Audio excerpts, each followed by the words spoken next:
Sur l'épargne de précaution, ça a tout son sens d'avoir des livrets réglementés, le livret A, le LDDS, garder de l'argent aussi sur ses comptes courants pour son épargne de précaution. Mais il faut aussi penser à la construction de son épargne pour le long terme, à un horizon à plus de 5 ans. Et quand on voit que la majorité des Français, 2/3 de l'assurance vie, dort sur des fonds euros, donc qui génèrent à peu près 2% par an. Et si on regarde ce qu'il y a derrière les fonds euros, c'est majoritairement de la dette de l'État français. Donc vous ne financez pas notre économie réelle, vous financez la dette de l'État français. Bienvenue dans la séquence Paroles de dirigeants. On va parler épargne, Europe, retraite et nous sommes avec Olivier Marescal, directeur général de BDL Club Invest. Olivier Bonjour Marescal, Fabienne. bonjour. Incroyable parce que l'Europe depuis le début de l'année, c'est un véritable réveil cette année, plus 13%.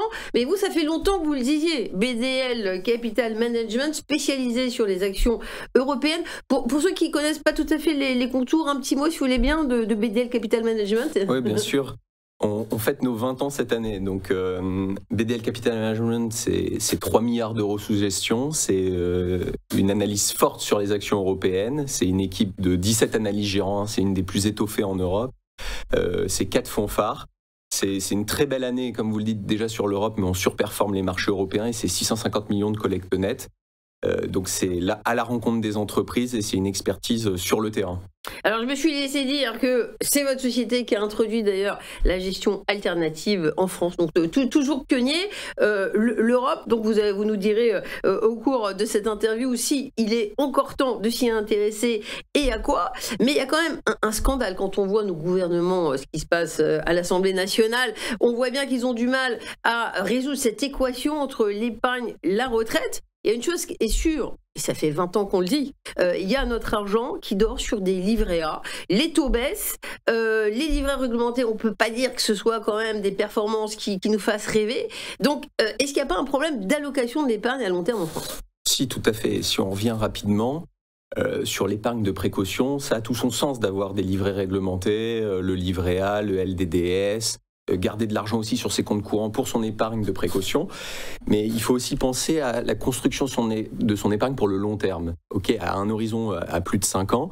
Et quand on voit que la majorité des Français, 2/3 de l'assurance vie, dort sur des fonds euros, donc qui génèrent à peu près 2% par an. Et si on regarde ce qu'il y a derrière les fonds euros, c'est majoritairement de la dette de l'État français. Donc vous ne financez pas notre économie réelle, vous financez la dette de l'État français, qui est un État dispendieux aujourd'hui, et on le voit bien dans l'actualité. Avec les agences de dotation qui dégradent effectivement la France, on ne peut pas dire que la tendance soit très bonne. Tout à fait. Sur ce sujet-là. Donc quand on regarde pour cet horizon de temps long, l'épargne à plus de 5 ans, la meilleure classe d'actifs sur le long terme, et de très loin, c'est les actions. C'est, pour rappel, c'est 2 fois plus que l'or, c'est 6 fois plus que l'immobilier parisien dont les Français sont friands. Vous avez des chiffres qui montent sur 20 ans, sur 30 ans, ça donne quoi? C'est vrai, il y a plein de classes d'actifs. Oui, si on prend sur 30 ans, les actions, c'est quasiment, les actions européennes, c'est 900% de performance. Donc en fait, c'est la meilleure classe d'actifs sur le long terme et ça reste très liquide. C'est ça qui est très intéressant. Vous pouvez rentrer et sortir à tout moment puisqu'on est sur des marchés cotés et des entreprises cotées. Quand on nous dit le private equity, c'est génial, c'est l'économie réelle, mais vous le disiez à l'instant, on peut sortir. Donc en vérité, par rapport au private equity, on est bloqué 8 ans.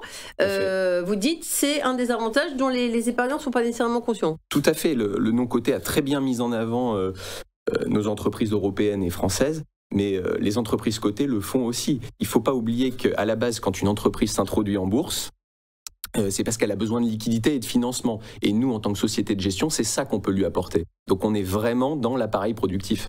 Alors, c'est la situation en France. Comment ça se passe chez nos voisins?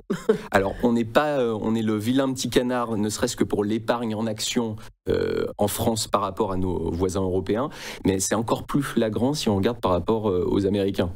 On a fait une étude sur les 10 dernières années. Le rendement moyen du patrimoine financier des Français est de l'ordre de 2,6% par an, quand celui des Américains tourne autour de 5,2% par an. Ça, comment on l'explique? C'est que le Français a 6% de son patrimoine en action, quand l'Américain en a plus de 30%. Donc il y a un écart de 1 à 5. Ça, si on le calcule, sur 10 ans, c'est 4 000 milliards d'euros que les Français auraient pu avoir en plus dans leur épargne long terme s'ils avaient mieux fléché leur argent, ou en tout cas si on les avait aidés à mieux flécher leur argent vers les actions. Ah, c'est pour ça, il y a un simulateur de perte, j'ai vu sur votre site.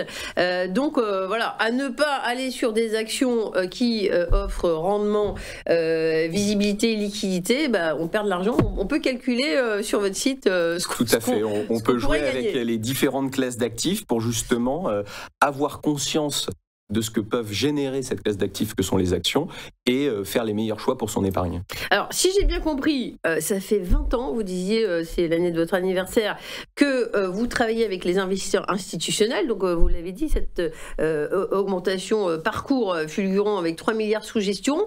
Et là, vous dites, je m'intéresse aux épargnants, aux Français comme vous et moi. Oui, parce que les chiffres que je viens de vous donner, pour nous, c'est pas une fatalité.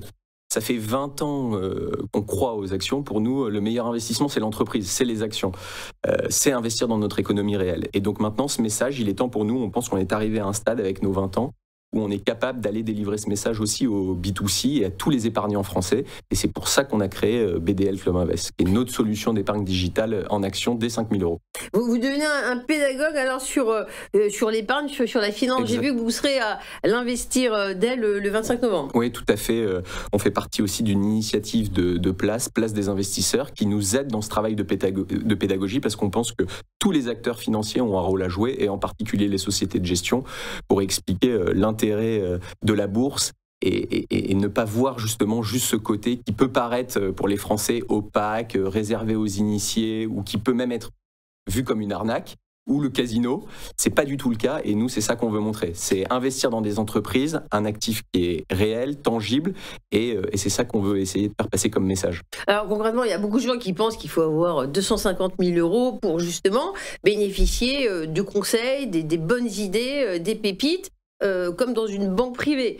On ne trouve pas nécessairement dans notre banque de détail, qui garde bien au chaud nos livrets A, mais à qui ça s'adresse? Il faut mettre combien le ticket finalement? Oui, donc c'est dès 5 000 €.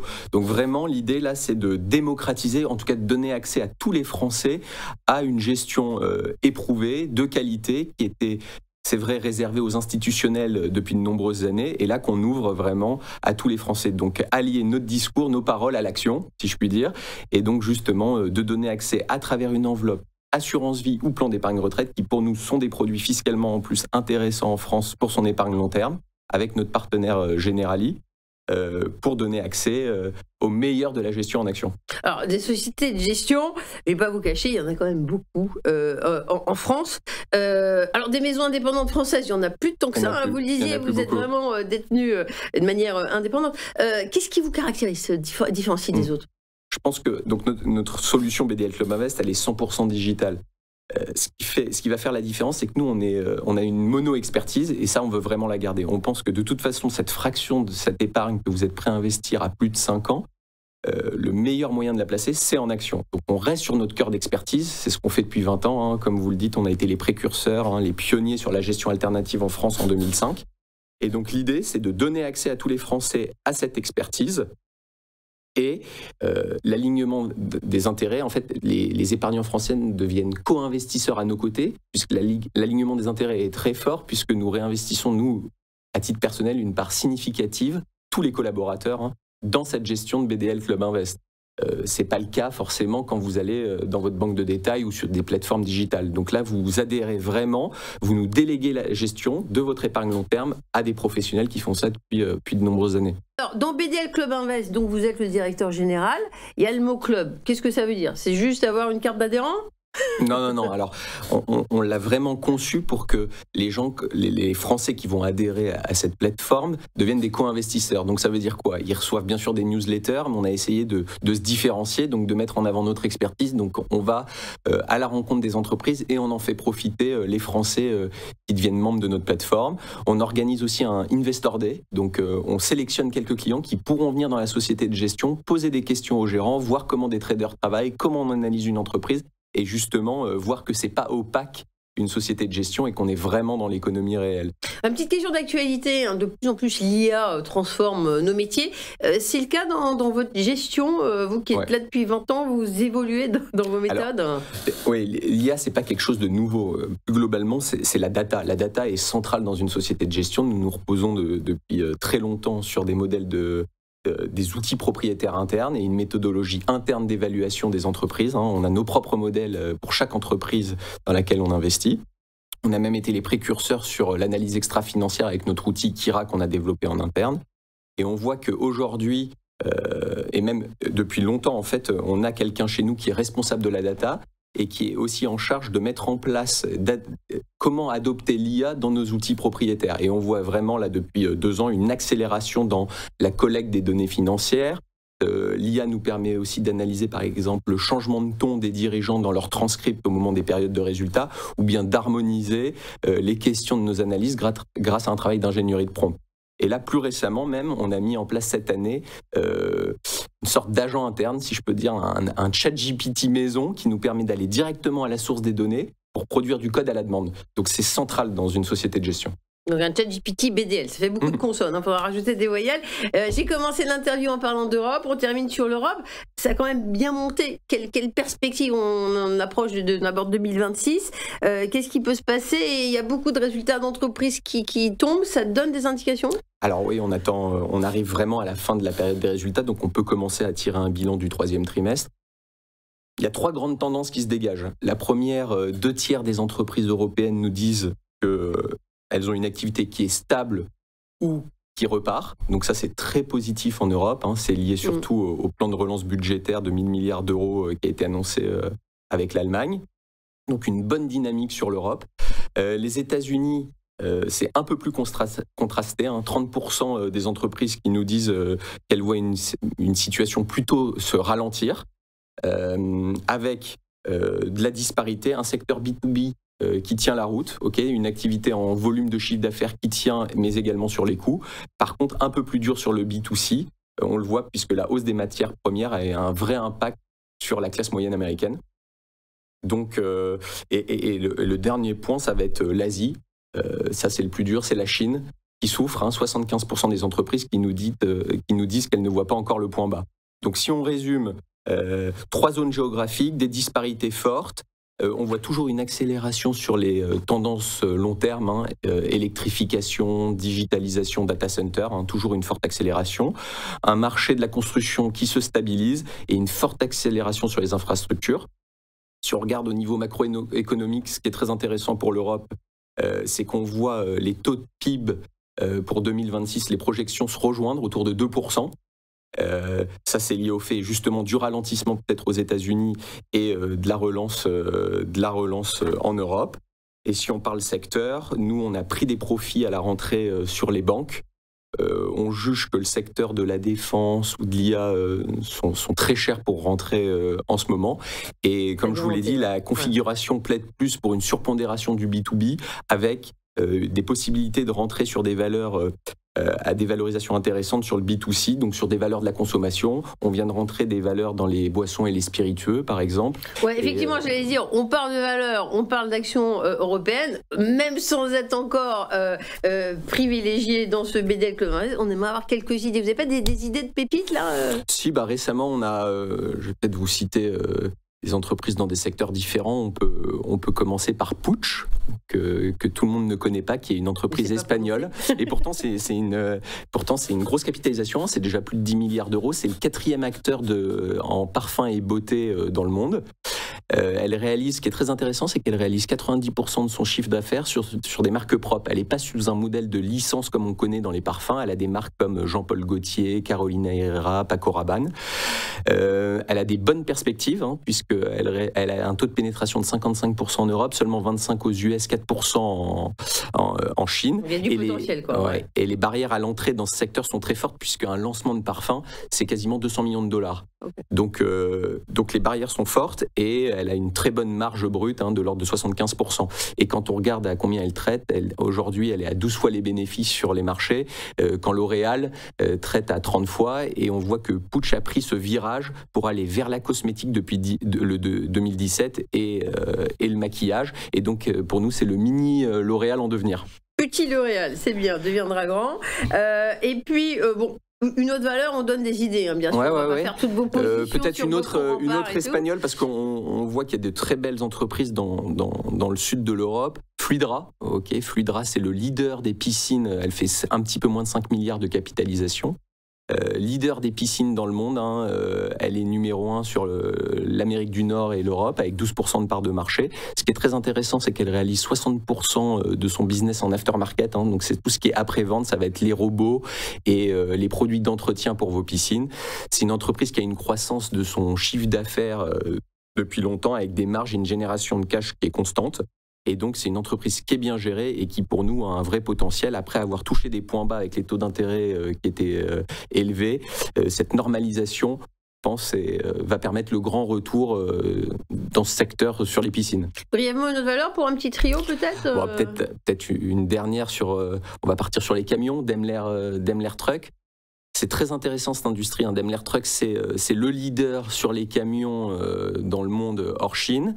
Ces dernières années, ce qu'on a vu, c'est qu'il y avait 3 gros acteurs, Volkswagen, Daimler, CNH, qui ont scindé leurs activités camions, qui les ont introduites en bourse avec les marques Traton, Daimler Trucks et Iveco. Et si on ajoute Volvo et Packard, c'est 97% du marché mondial des camions. Donc on voit encore un marché très consolidé avec du pricing power, avec une rentabilité satisfaisante même dans les cycles bas. Elle est leader, elle a 40% de part de marché aux États-Unis, plus de 20% en Europe et en Amérique du Sud avec la marque que tout le monde connaît, Mercedes-Benz. Si on regarde sur ses résultats financiers, elle a un bilan qui est très solide, elle a plus de 8 milliards de cash. Elle a une bonne génération de free cash flow, plus de 6 milliards sur la période 23-24.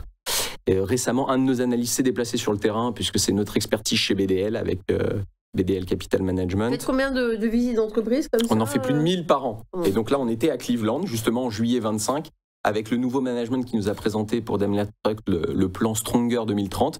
Et il y a 2 points qu'on a retenus, nous, c'est un free cash flow, un objectif de free cash flow de plus de 50% de hausse par rapport à celui de 2024 qui était déjà élevé, et un gros plan de rachat d'actions de l'ordre de 2 milliards d'euros à partir du S2 2025. Donc une entreprise qui est bien positionnée, qui vaut 12 fois ses bénéfices, et qui verse des dividendes et qui fait du rachat d'actions, donc un bon positionnement selon nous. Merci beaucoup. Voilà des idées pour nos téléspectateurs internautes. C'est vrai qu'au moment où la souveraineté européenne est un enjeu majeur, une meilleure allocation de l'épargne des ménages vers l'économie française et européenne, ça peut devenir quand même intelligent si en plus ça nous permet de nourrir notre épargne, notre patrimoine et de trouver une solution sur les retraites. Merci beaucoup Yves Marescal d'avoir été notre invité. On était avec le directeur général de BDL Club Invest pour cette rubrique Parole de dirigeant. On se retrouve pour un point bourse juste après une petite page de publicité. Merci à vous.